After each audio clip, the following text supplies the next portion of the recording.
Merenda religiosa, caríssimos fiéis, podemos assentar um momento. Na Santa Missa desse quinto domingo após a festa de Pentecostes, nos deparamos primeiramente com São Pedro nos exortando à santidade. Uma santidade verdadeira, que está plena de virtudes. Não apenas o buscar seguir os mandamentos de Deus, mas algo que vai além. São Paulo fala de ser unidos em oração, fraternos, né? São Pedro, fala em ser unidos na oração, fraternos, misericordiosos, modestos, humildes. Ou seja, tudo isso, todas essas virtudes concorrendo para uma santidade. Em todas as ditas comunidades, seja uma comunidade religiosa ou a própria família nossa, deve habitar virtudes. Pois, se habitar os vícios, não teremos ali um pedaço do reino dos céus. Pelo contrário.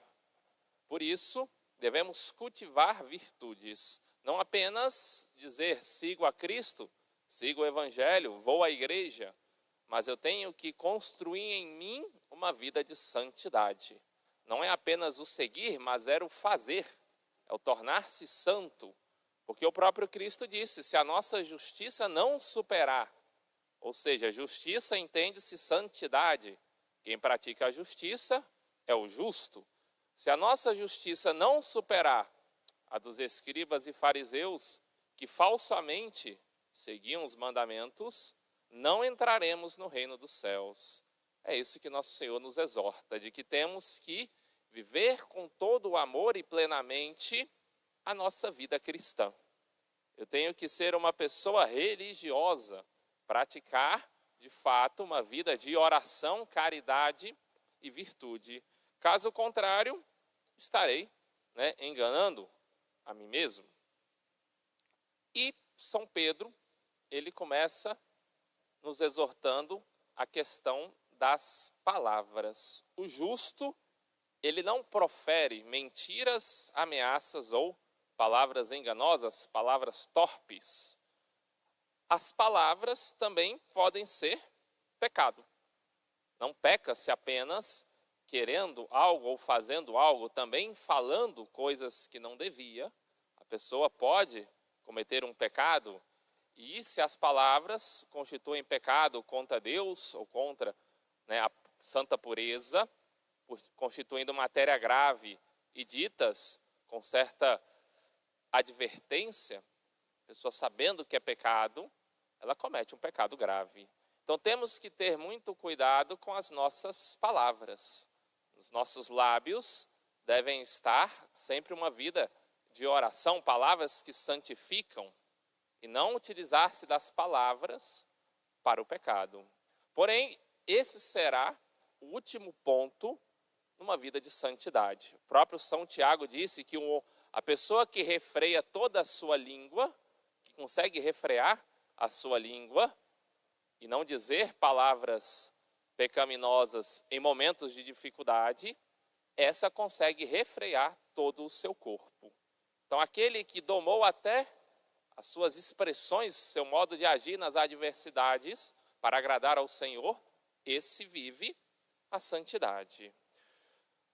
São Pedro diz que os olhos do Senhor estão sobre os justos e os seus ouvidos estão nas suas preces, nas suas orações.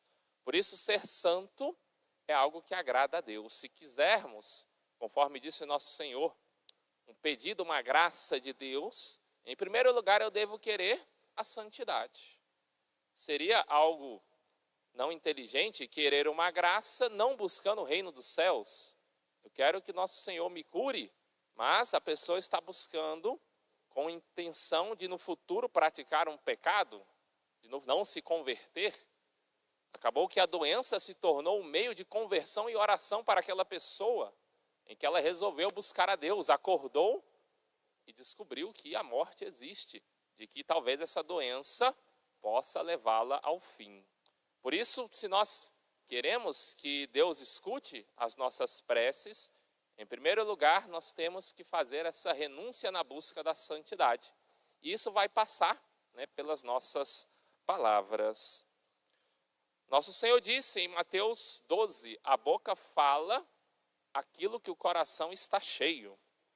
A pessoa que tem introduzido na sua vida, e hoje a internet tem influenciado muito o nosso modo de falar e se expressar, ou talvez os maus hábitos adquiridos nas famílias, né, é uma denúncia quando uma criança fala muitos palavrões.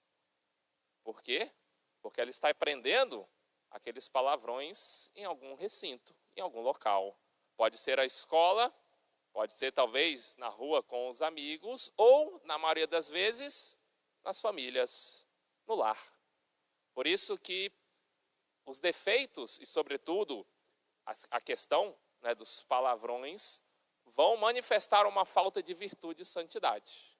Ainda não alcançou aquela renúncia para chegar a uma vida, né, ascética, uma vida que está buscando a Deus. Muitas pessoas vão argumentar, mas eu digo sem intenção, é um mau hábito que eu tenho, eu sou assim. Mas é justamente isso, nosso Senhor fala, renuncie a si mesmo, tome a sua cruz e me siga. Aquele que buscou praticar a vida espiritual, a vida de oração, os seus hábitos e os seus maus hábitos serão reformados. Aí está a verdadeira conversão. Então, sim, quando nós estamos buscando a nosso Senhor verdadeiramente numa vida de santidade, o nosso modo de falar e de tratar o próximo será mudado. Nosso Senhor quer a conversão do coração, mas que isso também implique uma mudança no nosso modo de vestir, no nosso modo de falar, no nosso modo de se portar perante a família e perante os amigos. Assim, devemos alcançar as duas virtudes que São Pedro nos falou, ser compassivos e misericordiosos. Muitas vezes, as pessoas vão cair no pecado da ira. E no pecado da ira, vão dizer palavras ruins e pecaminosas. Nosso Senhor mesmo alerta para que nós, né, vigiemos sobre aquilo que falamos. E muitos, né, conforme nosso Senhor disse, vão acusar de louco ou imbecil aquele que está seguindo a Cristo. Aquele que buscou verdadeiramente seguir a fé. Por isso nosso Senhor adverte, se seu irmão está praticando a religião do modo intenso, não o critique, não o chame de tolo, de louco, ou talvez de imbecil. Por quê? Porque você será réu no momento do juízo. Pois buscou desmotivar aquele que buscava Cristo. Quem estará buscando tu? Se está desmotivando aquele que está buscando o Senhor. São Pedro ainda diz, felizes sereis quando padecerdes algo por causa da justiça. Todo santo sofreu. Alguns sofreram dando a sua vida no martírio, outros vão sofrer o martírio, né, da humilhação, no sentido de que não serão compreendidos pelo mundo que busca o pecado. Nosso Senhor, falando então acerca dessas palavras, acerca do, né, não proferir palavras ruins, sobretudo para aqueles que estão buscando a santidade, nosso Senhor também nos lembra acerca da questão então da ira, né, de que nós devemos buscar uma santidade que mude a nossa vida e que mude o nosso modo de proceder. Com relação à ira, como um pecado, né, que a ira conduz, quando ela conduz a pecados graves, nós podemos ver, no caso, o exemplo da pessoa que facilmente se irrita quando não alcança os objetivos propostos, seja no trabalho, seja na família.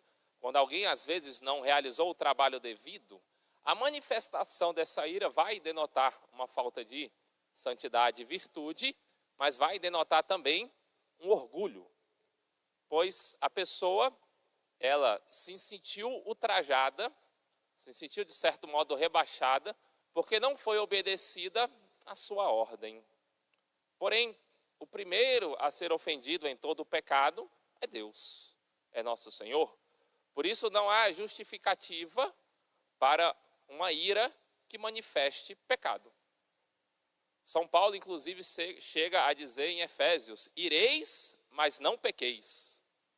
Há uma diferença de uma manifestação que pode ser identificado como ira, mas que é zelo, quando algo de errado, por exemplo, na família acontece, quando o filho, às vezes, cometeu algum pecado, o pai deve repreendê-lo, mas não com ira, com zelo, uma ira zelosa, poderíamos assim dizer, como o nosso Senhor, que ao ver o templo santo de Deus, onde se fazia o sacrifício, conforme as prescrições judaicas, se tornar um local de venda, ou como disse nosso Senhor, um covil de ladrões, nosso Senhor fez um chicote, derrubou as mesas e expulsou os vendilhões.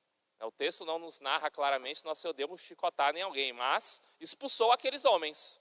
Mostrou, com zelo pela casa de Deus, de que aquilo que eles estavam fazendo era algo errado, pecaminoso, uma ofensa a Deus, um pecado contra aquilo que é santo.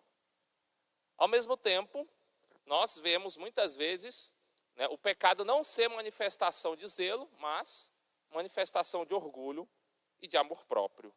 Por isso, temos que ter essa distinção, buscar sermos santos, sim, repreender aquele que erra, aquele que peca, se está sob a nossa autoridade. Assim, os pais devem ter um zelo, uma vigilância sobre os seus filhos, mas ao se deparar com uma desilusão, ao ver o filho errar e pecar, a manifestação da repreensão não deve ser uma manifestação de ira. Me desobedeceu. E aí, o pai ou a mãe começam a dizer palavrões. A ira, que deveria ser aquilo que deveria ser uma repreensão, tornou-se pecado. E às vezes um pecado do pai pior do que a própria desobediência do filho. Quando, porém, é movido pelo zelo, ou seja, pela correção para que o filho agrade a Deus e se converta, então o filho será edificado. Por isso tenhamos uma certa vigilância sobre as nossas palavras. A boca que diz e que pede a Deus e que conversa com Deus não pode ser a mesma boca que está conduzindo a alma ao pecado. Se nosso corpo deve ser algo santo, se a nossa alma deve ser algo santo, também as nossas palavras devem ser um reflexo de santidade. Quando uma pessoa se elevou então na oração, na vida espiritual, atingiu a sabedoria, é bom escutá-la. Muitos se ficavam atônitos querendo ouvir nosso Senhor. Narra-se que quando São João celebrava a Santa Missa, ao terminá-la, muitos questionavam acerca de como era nosso Senhor Jesus Cristo, pediam um resumo da Santa Religião, de tudo aquilo que havia ocorrido. E diz a tradição que é por isso que nós rezamos o Evangelho final. São João sempre dizia, aqueles que perguntavam ao fim das celebrações, São João resumia a vida de Cristo nessas palavras: no princípio era o Verbo era Deus. Por isso, devemos vigiar e buscar santificar aquilo que falamos. E, sobretudo, observar o que tem me influenciado, ou influenciado meus filhos, ou influenciado a minha família acerca das palavras.